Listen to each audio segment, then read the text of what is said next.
There's a place where everything feels a little too perfect to be real. Clocks that never run late. Wealth that never flaunts itself. Mountains that hide more than they reveal. This place has a name, Switzerland. But what the world sees is only the surface. A landscape carefully controlled.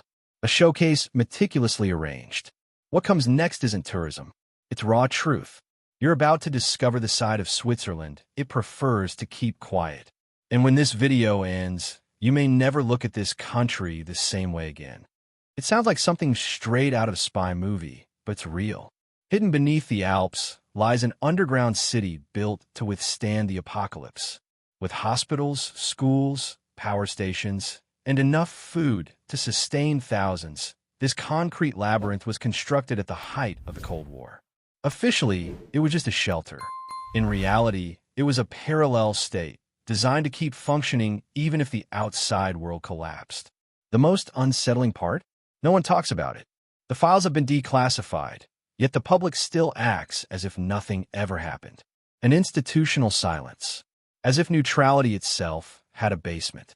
The image of Switzerland's banks is one of discretion and security. But for decades, they were far more than vaults of money. They were vaults of hidden truths. Inside them were stashed fortunes looted by authoritarian regimes, accounts belonging to war criminals, false identities, and priceless works of art that simply vanished. All of it protected by law.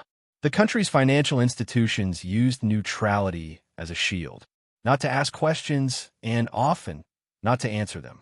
The scandal eventually came to light, but the system defends itself with layers of tradition and convenience.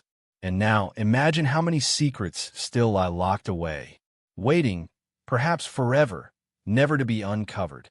In Switzerland, a tourist once tried to sue a farmer because she couldn't sleep with the sound of cowbells.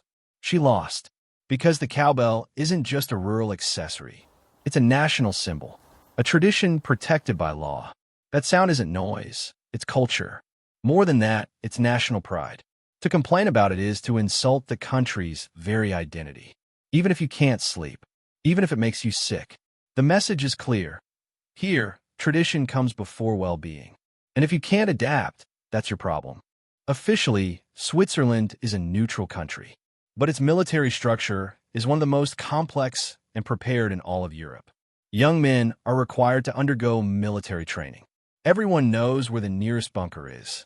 Homes and schools were built with mandatory underground shelters, and the alpine landscape hides camouflaged entrances to entire arsenals. It feels like a paradox, but it's real.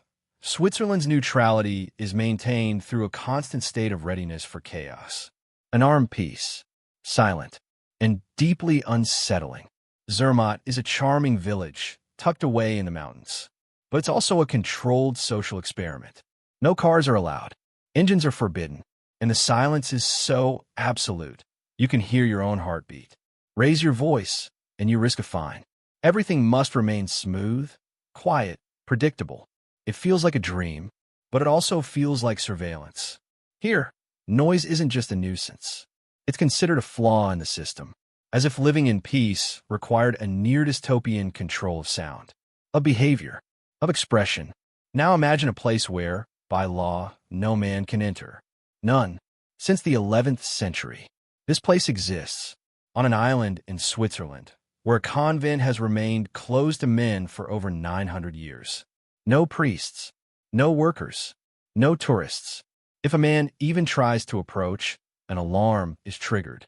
The rule hasn't changed in nearly a millennium, and it's still enforced with absolute rigor. The island became a parallel universe, a space suspended in time, where the male presence is permanently absent, even in the 21st century. In Switzerland, assisted suicide is legal. And more than that, it's institutionalized. Specialized clinics welcome people from around the world who come here to die, with an appointment, with music of their choice, with friends by their side. A ritual, a planned goodbye. For some, this is the ultimate act of humanity. For others, it's cold and disturbing. The truth is, few countries have confronted the subject with such clarity, but also with such detachment. In Switzerland, death has become a service, and that changes everything. The border between Switzerland and Italy isn't fixed. It moves, literally. As glaciers melt with global warming, the ice retreats, forcing the two governments to renegotiate where the boundary lies. What was once Switzerland may become Italy, and the reverse. Geography, something once thought sacred, dissolves with the climate. A troubling reminder that neither neutrality nor borders are eternal. Swiss postal workers carry a master key, one that opens most buildings and gates across the country. Everything is standardized. Everything runs on trust. That's how deliveries are made, even when you're not home. It feels efficient, but it also feels like a social experiment based on a silent agreement. You trust, and you don't question. But what happens if that key falls into the wrong hands? The punctuality of Swiss trains is legendary. But it's more than just pride. It's pressure. A train delayed by 30 seconds requires a public apology. It sounds wonderful, but the demand for constant perfection is a silent burden. Workers who can't afford mistakes. Systems that don't tolerate failure. A society that runs like clockwork until you can't keep up with time anymore.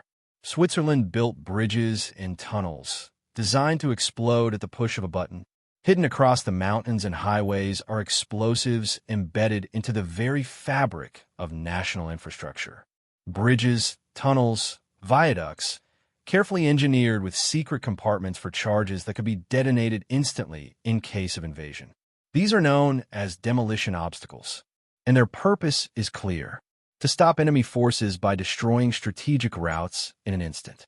During the Cold War, more than 3,000 of these sites were ready to blow, and many remain active or classified to this day.